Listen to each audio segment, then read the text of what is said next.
What we really wanted to do was understand how globally recognized brands are really addressing, understanding, and tackling what has become absolutely the experience economy. And so what we did was a qualitative study of customer experience in 30 plus New York City-based stores. Our goals were focused, and they were a little bit nebulous, but also quite a lot focused. What we're looking to really make sense of is what is the effect that experience has on the brand. Tied to that is, what does customer experience really do? What does the delivery do? What does it achieve for the brand? It's a cost center, and so kind of thinking, is there an ROI? Is there something that's important that's associated with it? Another area that we wanted to really tackle is, what is it that brands deliver to their customers? Is it just product and product in a space, and so that's what they deliver? Or is there a whole lot more that's wrapped around it? What is it that actually products, brand, customer experience, how they all roll together? And then also what we wanted to investigate is the importance of consistency. So is one and done enough? Is it good to do it at one location? What happens if you're at another location? So that's really what we set out to achieve. So let's start with talking a little bit about the state of the industry landscape all around. A lot of pressures on retail. That's probably no surprise to anybody. The internet, again, no surprise, probably don't need to spend a lot of time talking about all the different ways the internet has disrupted purchasing in retail. Not only can you buy things on the internet now and have them delivered immediately to your doorstep, you can buy them from your mobile handset. We have websites. All sorts of disruptive factors are playing into retail, and retail is trying to figure out how this can work for them, how it's working against them, and they're trying to adapt to make it work for them. Economic challenges. So the country is getting more divided into wealthy and less wealthy, and it tends to be that the more wealthy are looking for experiences, and the less wealthy are looking for price. This also has played into how retail has evolved in the industry overall, because brands need to pick a path. You can't be everything to everyone. We'll talk a little bit more about that later, but it's impossible to be everything to everyone, so you need to pick a path. Where are you going to resonate? What is your brand going to mean? Who's your customer base, and how do you appeal to them? And the economy overall plays a big role in that. Social media. So everyone's trying to figure out, again, how social media factors into their brand. Everybody knows that you can go on Yelp, you can post a comment about an experience that you may or may not have even had.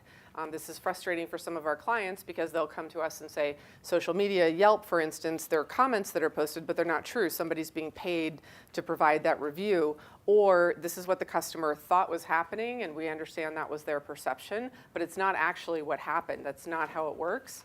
Or they don't understand the way our brand is delivering product or service, and so they're commenting on what we did or didn't do, but we weren't supposed to be doing that or not doing that, just as a for instance. But if all of this is out there on social media, that's what our customers are seeing, or our potential customers are seeing, and then maybe making decisions about where they're going to visit or not visit. So social media has not been figured out yet. The last one is expectations. This is one of my favorites, actually, because expectations, I think, play the biggest role out of any of these. Your brand means something. You may know what your brand means, but it's extremely important that you communicate what your brand means to your consumers, your customers, your potential customers, your non-customers, so that they understand what it is you're supposed to be delivering. Here's an example. I was at a conference a couple weeks ago where the CEO of Rite Aid gave a presentation, and what he said was, here's what we want Rite Aid to mean to the customer. Rite Aid, we're about delivering service to our consumers. We tend to skew towards elderly people. They come in the store and we help them. We kind of hold their hand and we walk through the process. This is something that differentiates us from CVS and Walgreens, for instance. That's the first time I'd ever heard that. And when I thought back on my Rite Aid experiences, I thought, okay, that makes sense, that resonates. But if I were Rite Aid or if I were a consultant to Rite Aid, I might suggest that you market that differently, communicate that to the customer. Because when your customer knows what to expect and then you deliver on it, it resonates. If they don't know what to expect and they walk into, for instance, a Walmart and they're expecting Lord & Taylor service, they're going to be disappointed. So a lot of setting your customers' expectations is about making your brand resonate in their head so that they want to come back. Retail's response to the pressures. Here's what we see happening in the industry. I love this word, trifurcate. We see all of the different brands trifurcating. It is a word, I looked it up because you know the word bifurcate. I thought trifurcate would be perfect. I wonder if it's a word. We see them splitting up into 3 different channels, if you will, or taking 3 different stances on how to handle their brands and the way they deliver experience to their consumers. Some are going pure price. We want to have the lowest price. That's what we're going to advertise. That's what we're going to deliver. We're going to match other people's prices. We're going to match and give 10% off, pure price. And that obviously speaks to a portion of the population. Some of them are going convenience. This would be, for instance, the Amazons of the world or the Spotifys, the ones that are going to deliver it to your doorstep or put it in your hand. That's about convenience. It's not always about price. Sometimes they can also play a little bit with price, and we'll talk about some of these overlaps. But convenience is a different pathway. And the last is experience, and that's what this particular shopping trip that we took was all about. It was about experience. If the choice that you make is to deliver an experience to your customer and you're not hitting the price and you're not hitting the convenience necessarily, then you better deliver the experience. And that experience needs to be unique, special, it needs to speak to your customer. You need to understand what it is your customer's looking for, and again, you need to deliver on those expectations. So there's potential overlap. You want to hit that for me? There is potential overlap. I call this kind of majors and minors in college. You know, you can go in with a major. You can also pick a minor. You can have a secondary. You can play with price and convenience, or you can play with experience and convenience. It's pretty tough to play on price and experience, but there are maybe a couple that can do that. You definitely can't have all 3. So you do need to pick where you're going to focus, and then you can also, again, pick a secondary. But the key here is communicating this to your customer and making sure they understand what it is you're doing for them. So what we wanted to then talk about is the actual brands that are delivering an excellent experience. Before we get into that, just really want to talk about kind of the framework of what it is. This is Harvard Business Review's service profit chain. And the part that we really are interested in is driving customer satisfaction, which in turn influences loyalty, which then goes to revenue growth and profitability, all bottom line metrics that you're looking at. The next couple of items should be kind of not too surprising if I push the right button. You have drivers. If it's positive, that'll have a driving effect. If something is negative, it'll obviously have a driving effect. If it's memorable, which is one of the key things for us to think about as we're having the conversation, and communicable. So if you think about your brands, the memorable and communicable, these are 2 elements that we definitely want to keep in the back of our minds. So if something's negative, then it kind of makes sense that these are the areas where you're going to see pressures that are on the downward trend, downward customer satisfaction really turning into downward profitability and downward revenue growth. Also, what does happen is you do get a memorable experience and you do get something that's communicable. We all as brands know that when someone really has a terrible experience, they're quite happy to share it. The reverse is when it's positive, and again, when you look at that, it drives satisfaction, revenue growth, and profitability. And again, this is what we're all aiming for, and that's the memorable and the communicable. When you have those loyal brand advocates, people who are just nuts about your brand, but really doing that word of mouth advertising for you.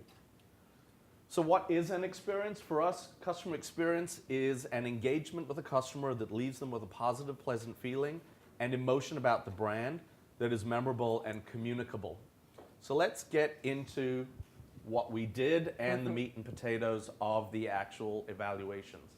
So this is fun. These are all the brands that we visited. We took a trip around New York City. We hit some flagships. We hit some big brands, luxury brands, kind of middle of the road brands. We visited every single one of these particular brands right here in New York City.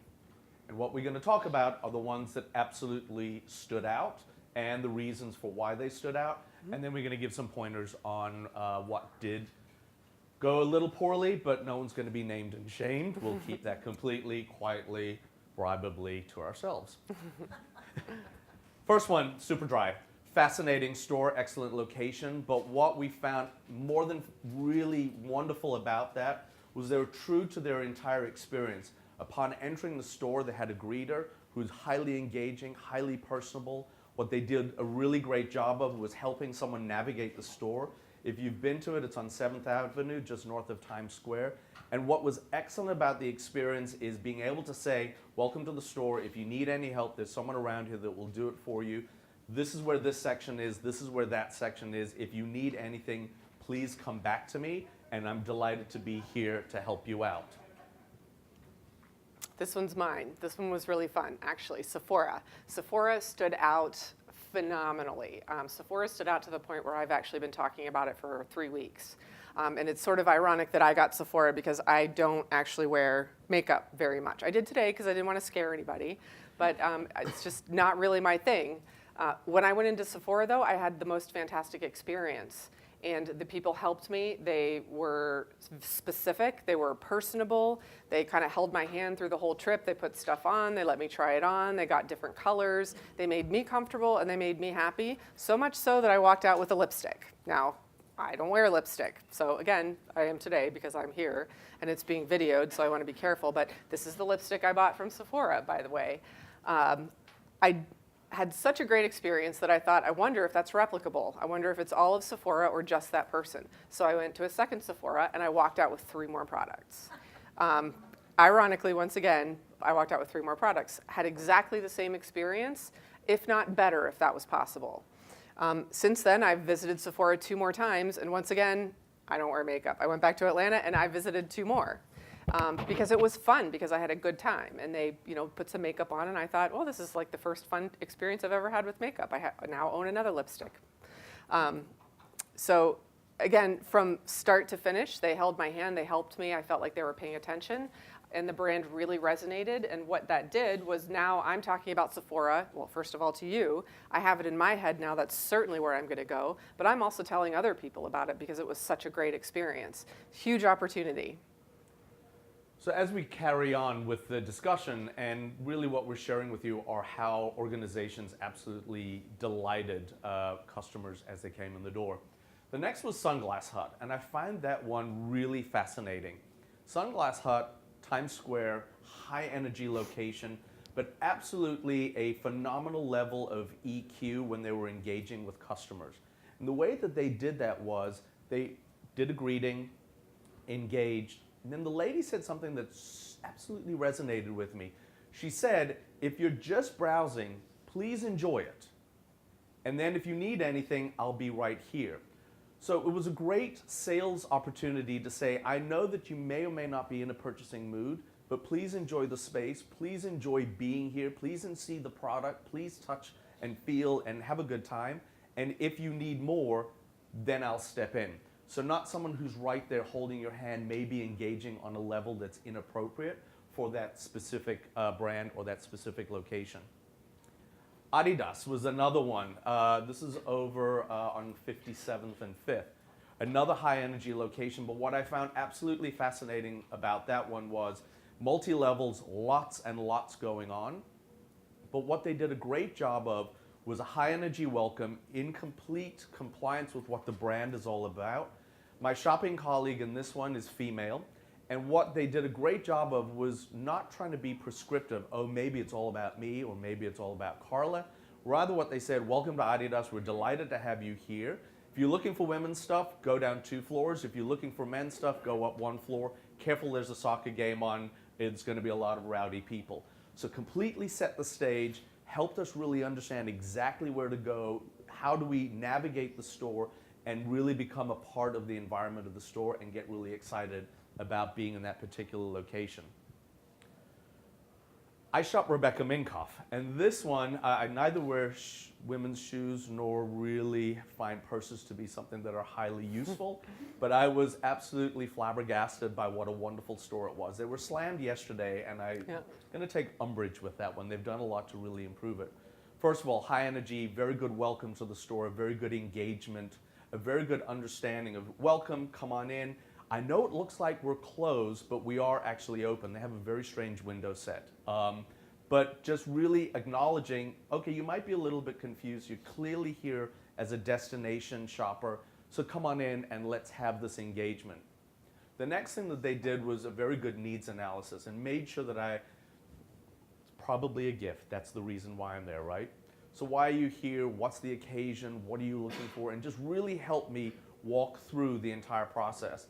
If you have an opportunity, go down to the store. I think they do a phenomenal job with their fitting rooms. It's a digital fitting room. The mirror is interactive. But what they do a great job of is really help you feel comfortable in the space. There's a champagne button, and they keep bringing it to you. Don't go crazy. But then what they also do is you don't actually have to leave the changing room. So if you've taken your shoes off and you're trying different ones on, you can push the button and they'll bring the different ones to you. What it also does is they have changes in the lights. So you can say, oh, this is for day wear. I wonder how this is going to look a little bit later tonight. Excellent, excellent use of technology. It worked very well. It was non-intrusive. It was fun. And really just did a great job of creating a shopping experience where you felt comfortable. You wanted to stay there. You wanted to spend time and actually really enjoy and use the products. So very, very high touch and very experiential. Le Maison du Chocolat. I practiced that. Right? And notice I didn't get the chocolate store. What a phenomenal lady. If anyone's looking to hire somebody, go to her. She's over in Columbus Circle. A total brand advocate. Unusually for the stores that we visited, she was the only one in there. But took us on the whole brand journey and asked questions. What are you looking for? Had a silver tray at one point when we were engaging about it. Had the silver tray with these little chocolate bonbons. Hey, would you like to try the product? This is what it is. This is what it's about. She did just such a lovely job that was so high touch, that was so in keeping with what that brand is. I really, really have to commend her on doing a great job. She also had other product that was not at that specific store. And this is not Amazon where you're going to get it delivered. These are beautiful chocolates. You might want to go to this location that's just around the corner. They've got some really, really good things. It's a much larger one. And these are where you can get A, B, and C, these additional products. Just did a wonderful job of understanding what she can do, but also understanding what she could do to drive that experience forward and have me really remember her particular brand. Bloomingdale's was a surprise. And it was a surprise just, again, back to EQ. The part that really struck us in this one was they would engage as needed, but then not engage. But then they were following and really keeping themselves open to what was going on with us as shoppers. And the part that struck us the most was at one point where they said, you look a little lost. Where are you trying to go? How can I help you? And actually then helped us navigate the store to where we were going. If you need any more help, we'll be right over here. But if you want to carry on browsing, then you're fine. Just let us know. So a very good way of actually hovering appropriately, but then also making sure that they were attentive to the experience that we were engaging in and enhancing that experience by having that high level of EQ. Tiffany. I got Tiffany. I gave up the chocolate store to get Tiffany's. Tiffany also performed fabulously. And again, this is all about being true to the brand. It was actually quite formal when we walked in the door. It was, hello, madam, good afternoon. Where are you trying to go? And then we were able to walk around and browse the store without people approaching us unless we made eye contact. And that's what I noticed and kind of tested a couple of times as we were walking throughout the store. They weren't approaching us, but they were paying attention to find out when we were ready. And as we were looking at the jewelry, if you look up and it looked like you might be pointing or expressing interest, then they would come over to you. Again, very representative of the brand. Formal, helpful, but not pushy. And that was one of the things that resonated about Tiffany. So as we go further along, these were those brands that just did an absolutely fantastic job. Really quickly, there were a couple of brands that were doing pretty well and had very good intentions, but from an execution perspective, just fell short of the mark. There were a number of locations that were trying technology. The way that they fell down was the iPad wasn't on, or it didn't work, or it wasn't plugged in, or the store associate didn't know what it was there for. So there was an opportunity to create engagement. There was an expectation, but unfortunately they weren't able to actually deliver that full experience, which left, when you think back to that service model, you're not really able to have that full experience and not really able to become a raving lunatic about the brand and become that loyal advocate. Really quickly, product specialists, we saw some brands trying this. Brilliant. Came in, what are you looking for? Then took us to a product specialist. That product specialist did a fantastic job. They then took us back to the original person, and this is where things came apart just a little bit. They tried an upsell. It was a very good idea, actually a very good value. The problem was we didn't have that relationship with the person who we initially started with. Had our product specialist said, hey, I'm going to be turning you back to cash wrap, we have a really great value that he will explain, would have nailed it. We would have bought it. But unfortunately, it was two different relationships. So someone who started out with us, someone who did a really fantastic job, I've a little bit forgotten about this one over here, and then they tried to do that upsell. There wasn't a good marriage going across. So here, causes for missed experiences. This is sort of, we talked about the ones that were spectacular. We talked about kind of the middle tier where it was pretty good, but they missed on a couple of points. The situations that the rest fell into were where they didn't even meet table stakes. So the things that were missing were any kind of personal interactions. There were stores that we went into that we were never greeted at any point in time. We were there for 30 minutes. Nobody acknowledged us. There was one store we went back to 5 times, and at no point did anybody ever acknowledge us or speak to us or try to help us or ask if they could be helpful in any way. And again, we spent 20 to 30 minutes in each of these stores. And that tended to happen when the staff was either focused on operational tasks or they were talking to each other. So there is a theory that the staffing levels aren't adequate that has been, as a matter of fact, pretty recently published. We did not see that. We didn't see any of that. We see pretty adequate staffing levels in the places that staffing levels are supposed to be adequate. There's other places like the Amazon bookstore where they kind of deliberately go a little low because they're counting more on technology. But what we tended to see was that staff was either focused on operational tasks and did not turn their attention to the customer, or they were talking to each other. And again, this is where the expectations are not getting met of the customers. If they're expecting to get service, if I walk by an associate and I clearly look like I'm lost and looking around for something and they're chatting with their buddy on the sales floor, that's very frustrating to a customer. So that's where the missed experiences come in, and that's where when you don't meet the expectations, it can be pretty frustrating. We did a recall exercise. So what this is after we went out and conducted all of these shops, 3 days later, we deliberately went through in our head and said, which ones do we remember? And the ones that we remembered, not surprisingly, are the ones that performed spectacularly. There were a couple of others that we remembered, but they weren't for necessarily the best of reasons. Yeah. But this matters, the 3 days later, because these are the ones that are going to get talked about. They're going to get mentioned to our friends, our associates. We're not only performing this as an exercise for our business, we're performing this as customers. So as a customer, I can tell you I'm now a customer of Sephora. Not so sure about Tiffany, but not because I don't want to be. I certainly want to be. So that matters, customers. Then they reference you when they're talking to their friends and family and associates, and it makes a difference. Tied to that, I think, is also the really important part of the 2 brands that we didn't put their logos up because the experience was unpleasant. When you get ignored 5 times going into a store, I can assure you that it's just really not someone that I would ever become a loyal brand advocate of. And so when you think about absolutely the wonderful positive end that Lisa's been talking about, there is a flip side of, okay, this was not great, and we did go for consistency to see if it was maybe an anomaly. We all have a really bad hair day. But every now and then, that's okay. But when it's consistent, that's a real brand challenge. So what are the lessons learned in overall brand experience? Yeah, so table stakes. Table stakes are very important. These are things like greeting your customer, paying attention, not chatting with each other on the sales floor when somebody's waiting to be helped. We call it table stakes because it's the basics. If you can't execute on the basics, you're never going to get to the rest. So you've got to have merchandise to be purchased. You've got to have a clean store. You've got to have lighting. You've got to have people on the floor. You've got to have inventory that can be purchased. Some of these basic table stakes are what was missing at some of the places where we had the most negative experiences.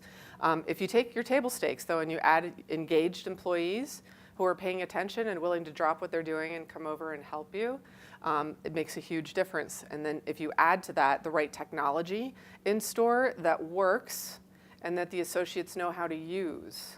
And those two things are very important because there's nothing worse than taking a tablet over and saying, look how great this is, and then, hold on, I'm not sure which button to push, or, oh wait, the batteries are dead, or it's not working, or there's this fantastic interactive kiosk because we're so advanced technologically, and that's what our brand says, but sorry, it doesn't work today. That's when you created an expectation and then you failed to deliver on it. That's where the dissonance comes in. So all of these things, if you have them, they add up to a really pleasant, communicable memory. Whether or not you purchase something, you're going to be happy when you leave. You're going to be satisfied. You're going to feel like you had a good experience. Not having any one of these things, though, is a ding. Saved a little bit of time to see if you have any questions. Yes? Stephen, I was just curious, how did you factor for sample size and also, literally, we're all humans, but how do you look at how you address that particular day? Very good question. So from a sample size perspective, we knew that this was a qualitative, that we wanted to make sure that we stayed within New York City. So it was relevant and we could make sure that this is really just the time of day. What we wanted to do in terms of making sure we looked appropriately dressed is we segmented the stores that we were going to.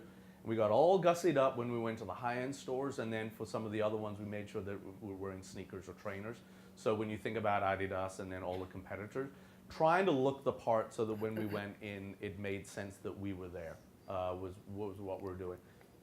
And just to add to that, it was a purely qualitative exercise, but the findings back up everything that we've been doing for, Stephen and I have both been in the industry for about 25 years. So we do maybe 250,000 shops a year, and the results mirror. We went in with a hypothesis because we see this all the time, and then we, when we pulled the results out, we were trying to give some depth to it, and that's why we used these as kind of a backup, just so we had some examples to talk about. Then also what we did is that we replicated. So we randomized by day of the week that we went. We also randomized by who went in. Mm-hmm. So we were looking to make sure that we could see if it was a consistent experience. And again, we went back into a few stores a few different times to try to give them an opportunity to engage.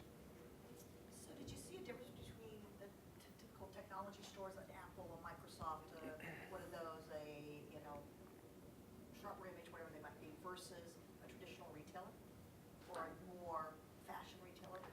Yeah. So yes, absolutely. And I didn't know if I don't remember if any of those companies were on your first list. So Apple was on there, but they didn't stand out. So if you think about the brands that we talked about, they didn't deliver an experience that was truly memorable. So they didn't deliver an experience where we're saying, wow, we actually have become loyal brand advocates as a result of having done this. It was across the board. So Rebecca Minkoff is on there because of the technology. It was just really interesting when you think about Rebecca Minkoff. They make beautiful things, but the technology was really what helped create everything going along. The sales associates, this is a human business. The sales associates did a great job in terms of showing the product, using the product, how do you actually engage with it? And then the technology overlaid really just did a great job. Sometimes you get some companies that rely on technology and it just doesn't float the boat. You've got to have that dual approach of understanding that technology is an enabler of personal performance. So great question. Yes? Do you think that price point in the products, whether or not they're a commodity item or they're a luxury item, play a role or a factor in the guest experiences? Yes and no. I'd be interested to see where you go with this one. My answer is they don't have to. Yeah, so I would it's agree. kind of the same answer. It depends on who you are. And once again, this is why it's so important to know who you are as a brand. Who am I? Who's my target audience? What am I delivering? And again, we shop Target and we shop Tiffany. Very different. But our expectations in Target were appropriate to Target, and to Tiffany, they were appropriate to Tiffany. So it doesn't have to make a difference. Delivering on who you say you are makes a bigger difference than what you're delivering or who you're delivering it to. Especially when you think about what the table stakes are at those particular locations. So I think DSW does a great job in terms of customer service. And everyone's like, oh my gosh, the reason is because they keep a really beautiful store clean and neat. So I can go around, find my shoes, I can bang the heck out of the poor place, but they put everything back so I know where these shoes are, I know everything's underneath it, and it's a simple shopping experience for me, highly appropriate for DSW. So it's a very good question, but you also service at the level of what that consumer is also looking for. So yeah, great question, thank you. I think one of the takeaways too, and I'm not sure we mentioned it explicitly, is that it's really important to know what's going on in your stores. The gentleman in the presentation before us said it really well. He called it a chasm between the fantasy of what you think is going on and the reality of what is actually going on. I can tell you that some of the brands we shopped would be shocked at who they were when they didn't acknowledge us or didn't service us 5 times going through the door. And again, that's not what this is about necessarily, but the point is you have to know what's going on, and not knowing what's going on is the biggest weakness you can have. You need to know, and that doesn't mean you have to change anything. It might mean that you spin your marketing communications differently. If we're not delivering on this, well then let's tell our customers to focus over here, because this is more important. Don't pay attention to the man behind the curtain type of thing. Not everybody is good at everything, but know again who you are, what you deliver to your customer, and those things you need to be able to deliver on. And knowing whether you deliver on them or not is the most important piece. The add-on to that is, know that you are delivering a customer experience whether you intended to or not. And so you have a choice of actually deciding to deliver a customer experience, and then you engineer for it. Someone's going to have an experience whether you want them to or not. The choice is really down to the retailer to make sure that the experience is one that is favorable to them and to their brand. And you don't have to have the digital wall. You know, you don't have to be Rebecca Minkoff. You don't have to do that. You just have to be able to deliver on what you told your customer you're going to deliver on. There's room for all of the different categories in the marketplace. There's room for all the categories within all of the different industries. Just again, know who you are, communicate it, and deliver based on that. Make sure you hit the table stakes, and make sure your brand resonates with your consumer, and that's what's going to create the memory. Yeah. Any other questions? Questions? I've got one more question for you. So other than Sephora, who does a great job with interactive, and Rebecca Minkoff, which I've had completely opposite experience, who do you think is using technology in a new and disruptive way, either in who you saw or in the city? So like the Samsung experience store, things like that. Where else have you seen not the iPad interaction, but technology used in a different way that supports that customer experience with either the product sales associate or self-shop interactive? The Lululemon store does a great job. They have an interactive running space. So not quite, if you did the tour, not quite the treadmill, but they have an interactive space downstairs where you can actually get on a treadmill but run through a different environment, and then they heat it up and they cool things down. It does a really, really good job. Nike has been doing a bit of a practice run with virtual reality, and it's just so, it's very much targeted towards millennials and Gen Zers, getting them into the stores where they're able to have a Nike shoe superimposed on them, and then they do all this movement on a big digital wall. And the whole point of it is that it's simply Instagrammable, that it was fun, something to do, something to hang out.